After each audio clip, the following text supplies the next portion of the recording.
Is that a good angle? Yeah, that looks like a good angle. Okay. Good stuff. Okay. Let's get Mom's water. And apparently we're just going to spill that on my shirt. Good stuff. All right. Here. See here now. Let's attempt to get you into bedtime mode. Yeah? I sat on your leg. I am so sorry. What's going on? There it is. Okay. Cool beans. So, maybe I should have taken a mucus. Why can't I say the word? Mucinex. That's the word I'm trying to say. Should have taken it before we started reading. Instead of waiting until after. Oh well. Okay, so can't believe I'm still having trouble with it. Excuse you. So when we last left off last night, David had become king, right? And they killed Saul's other kid, right? And they thought that they would get praise for it, but they didn't. And now they're going after Jerusalem, right? Okay, underground attack. From 2 Samuel chapter 5, verses 5 through 9. As king of all Israel, David begins his military conquest by attacking the stronghold of Jerusalem. You couldn't take the city if only the blind and lame were left to defend it. That is rude, wall guard. That is just rude. The first man to strike a blow inside that wall will be made the general of my whole army. That's worth trying for, David. Be ready to charge when the gate opens. That night, Joab and some of his men go to a pool inside a cave near the Jerusalem walls. Look, there's the tunnel that takes water from the spring into the city. Come on. Careful, Joab. We'll have guards posted inside. We'll have to risk it. It's the only way to get inside the walls, and Jerusalem must be taken from within. A wise military strategy. Surprised by the sudden appearance of David's men, the guards are quickly overcome. Give the order to open the gates or die. The terrified officer shouts the order. The huge gates swing open, and David's army charges through. God's promise to David from 2 Samuel chapters 6, 7, 8, 9, 5, chapter 9, verse 5, and then 1 Chronicles 13, 15, and 16. Jerusalem, the capital of Israel, is now a well-fortified city. But King David knows that his nation lacks one thing to make it spiritually strong, a way for Israel to worship the Lord. He calls on the people to go with him and to bring God's holy ark to Jerusalem. Ooh, dyslexia is strong tonight. Father, what's in the golden chest? 2 stone tablets on which God's 10 commandments are written. Where has it been? Philistines captured it, but when trouble came to them, they were afraid and sent it back. It has been stored away for many years. Or the turtle.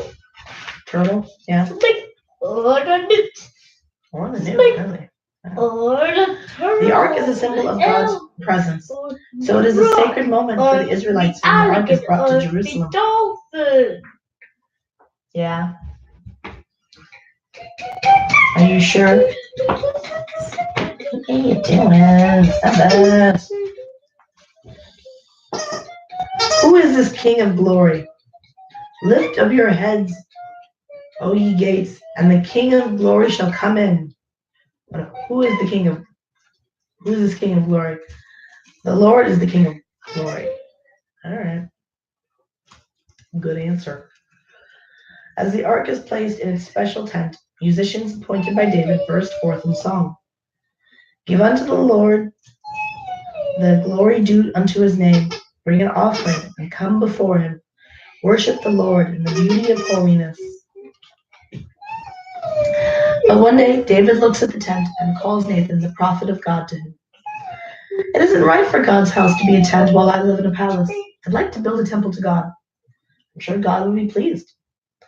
That night, God speaks to Nathan, and the next day, Nathan tells David that God does not want him to build the temple.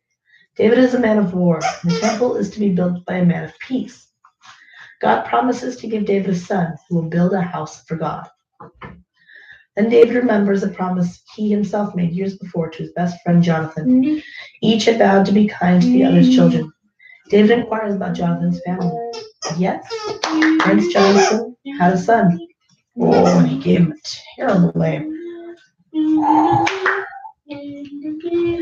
Mephibosheth. Mephibosheth. Maybe.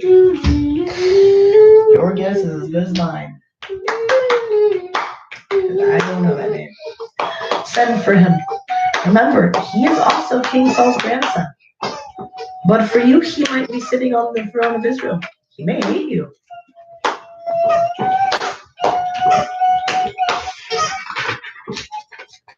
A king is tempted.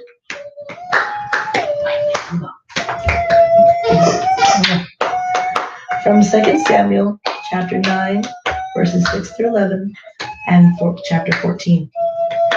David orders Jonathan's son brought to him, but he is shocked when Mephibosheth appears, a cripple. Have mercy on your servant and his child, O king. Mercy? Why do you ask for mercy? I am the grandson of your enemy, King Saul. Did you not send for me to put me to death? No, Mephibosheth. Oh, I butchered that name so terribly. I am so sorry. No, I sent for you because I loved your father, Jonathan. I did not know you were lame. I was only 5 when the news of my father's death came. As my nurse ran in fright, she dropped me. I have been crippled ever since. I am sorry, and I regret that your grandfather's land was not restored to you before. It is now yours, and I invite you to eat every day at my table. I am grateful for your kindness, and I thank God I am able to keep my promise to your father.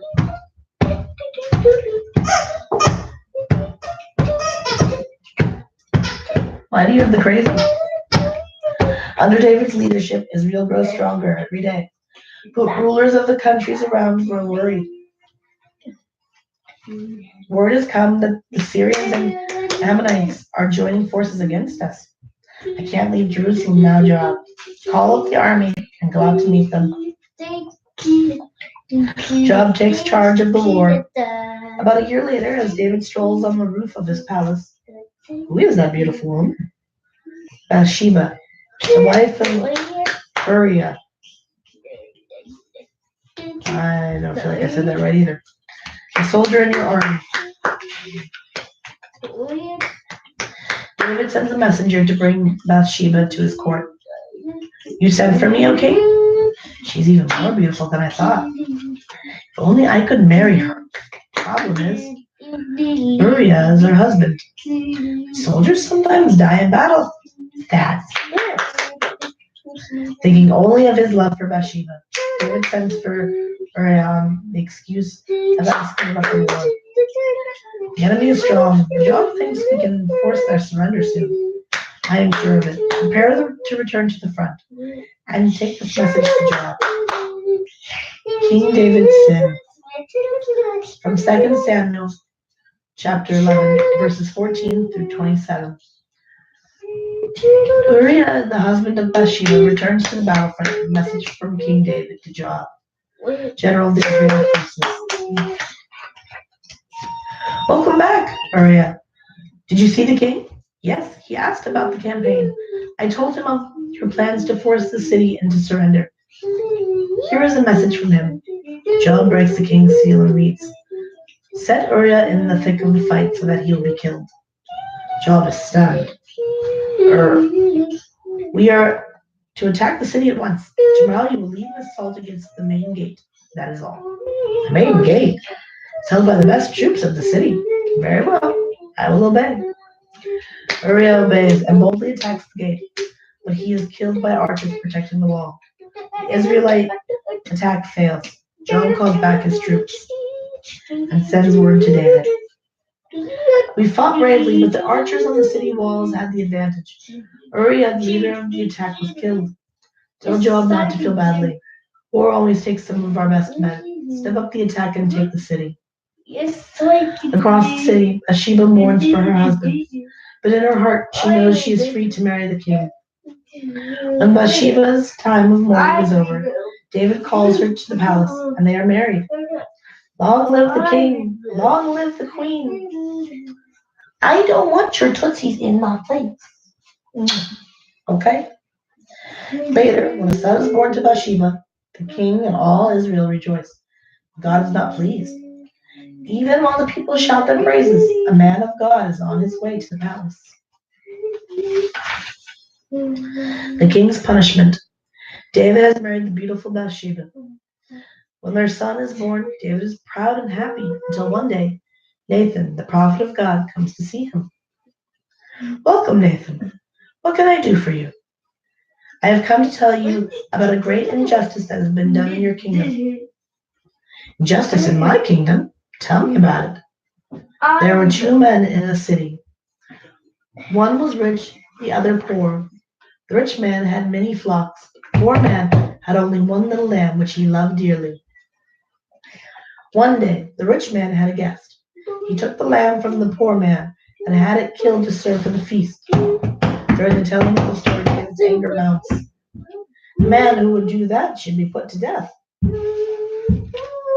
Sally, stop hitting the wall. Baby, don't do that. Okay? Don't do that. Watch your head, okay? You, O king, are that man. God made you rich and powerful, but you wanted Bathsheba, the wife of one of your most loyal soldiers. You had him killed so that you might marry her, just as the rich man took the poor man's lamb. I have sinned. I have sinned against the Lord, and your sin will bring trouble to you and your family. The child which has been born to you and Bathsheba will die. No, Nathan, not my child. He's gone. Flight of the brothers. From 2 Samuel, chapter 12, verse 15, through chapter 13, verse 29. Boldly the prophet Nathan charges King David with sinning against the Lord and foretells the death of David's youngest son. When Nathan leaves, David is alone in his shame. He is truly sorry for the crime he has committed and turns to God in prayer. Create in me a clean heart, O God, and renew a right spirit within me. The same day, word comes that the king's infant son is ill, and David rushes to the sick room. How is he? There is little hope. David is sick with sorrow. He fasts and prays. On the seventh day, his child dies. Can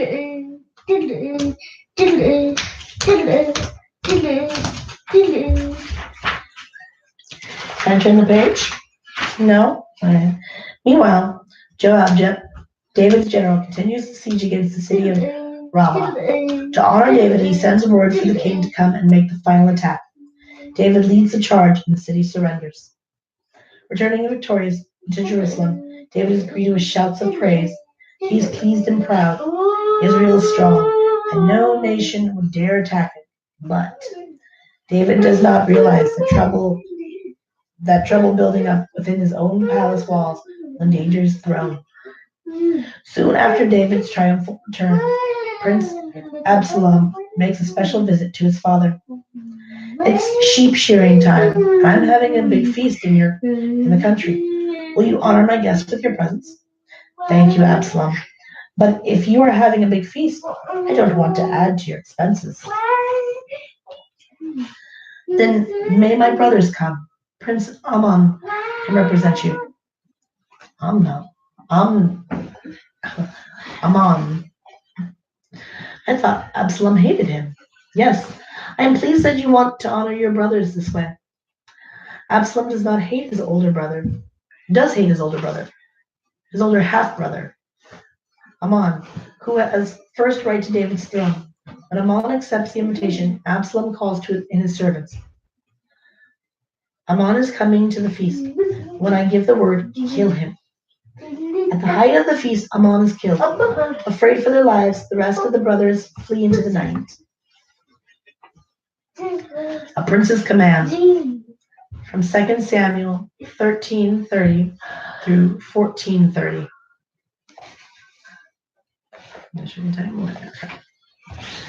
Messengers bring word to the palace in Jerusalem that King David's son Absalom has killed all of his brothers. Stunned by shock and grief, David falls to the ground weeping. But high on the city walls, the man in the tower keeps watch. Look, a band of men riding this way. The men are David's sons and their servants. At full speed, they ride into the city and rush to their father. My sons, they told me you were all killed. What happened? Absalom murdered Amnon. The rest of us escaped. Thank God we're safe, but Amnon, my firstborn, is dead. Killed by his own brother. Where is Absalom now? He fled. We think he went to Geshur. For 3 years, David grieves for the son who ran away. Finally, he sends his general, Joab, to Absalom. Your father misses you, Absalom. He has sent me to bring you back to Jerusalem. I'm glad he is. He's forgiven me. He hasn't entirely forgiven you, Absalom. He says you can't live in the palace or come to see him. If that's the way he wants it, all right. He won't treat me this way for long. For 2 years, Absalom lives in Jerusalem without seeing his father. He resents this treatment, and his anger grows until at last he can stand it no longer. He sends for Joab. Joab refuses to come. Absalom sends a second time. Joab still won't come, sir. Oh, yes, he will, and in a hurry. Joab has a barley field next to mine. Set fire to it. Treason. From 2 Samuel 14:31 through 15:4.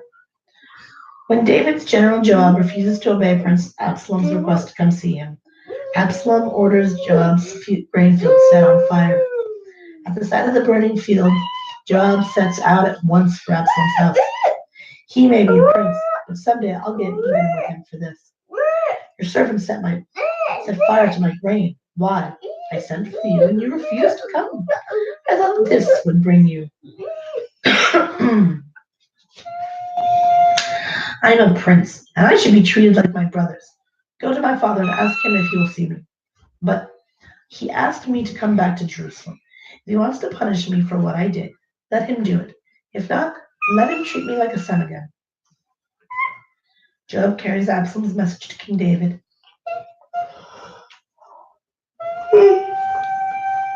Your son misses you. He wishes to be forgiven and welcomed back into the family.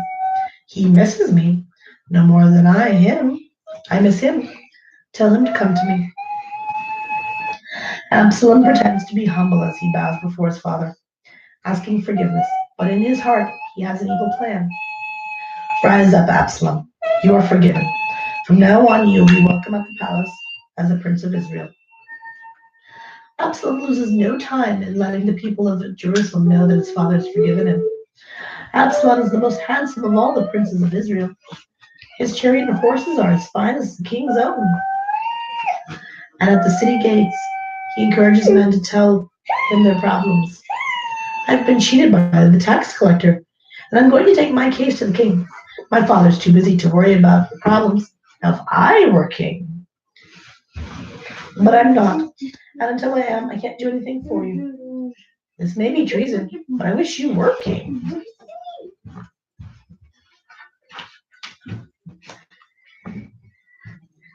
All right, we'll read one more little thing.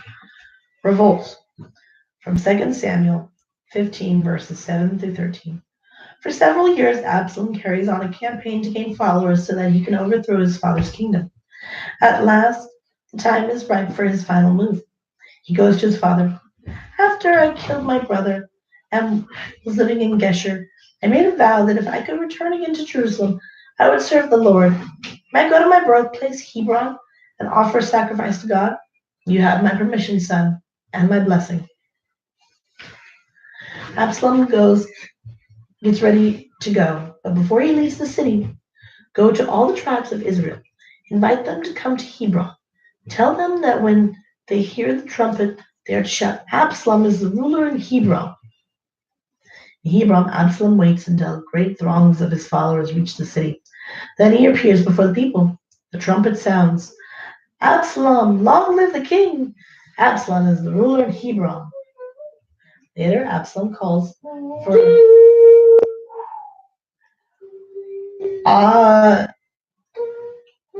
Ahithophel, his father's chief advisor. Things are going as I have planned. Good. If King David tries to fight back, he won't have a chance with me to advise him. Meanwhile, more and more people rush to Hebron. What's the excitement? Absalom has led a revolt against David. We're giving our allegiance to Absalom. Absalom is for the people. These are great days for Israel. Come on, join us. My sheep, I must take care of them first. Instead of joining the crowds on the way to Hebron, the faithful shepherd runs north until he reaches the gates of David's capital, Jerusalem. Open up, the king's life is in danger. The people have revolted. They are proclaiming Absalom king in Hebron. My son has done this to me. And tomorrow we will find out what King David plans to do about that. I'm always losing it. Okay.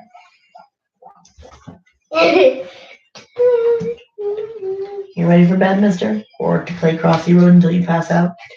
Good stuff. Okay. Ooh. Oh, my foot's asleep. All right.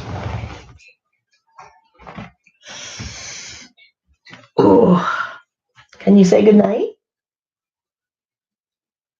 You were repeating things for Abu earlier. Could you repeat things for me? Could you say goodnight? No? Okay. Fine then. All right. Good night, everyone.